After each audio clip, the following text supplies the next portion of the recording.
وزیر اعظم پاکستان محمد شہباز شریف کی زیر صدارت بلوچستان کے زرعی ٹیوب ویلوں کی شمسی توانائی پر منتقلی سے متعلق ویڈیو لنک اجلاس ہوا۔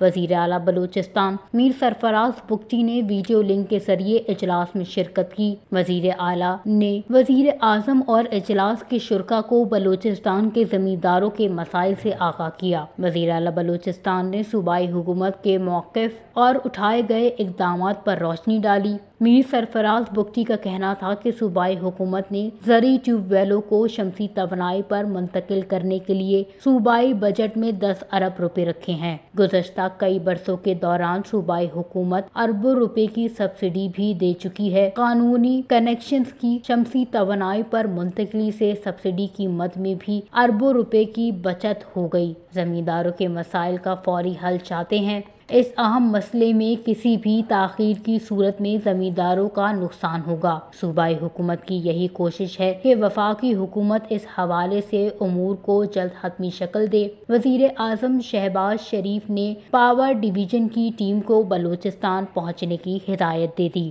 وزیر اعظم نے وفاقی سکریٹری پاور ڈویژن کو ہدایت دیتے ہوئے کہا کہ گزشتہ اجلاسوں میں طے ہونے والے نکات کے مطابق معاہدے کو حتمی شکل دی جائے۔ وش نیوز، کوئٹہ، بلوچستان۔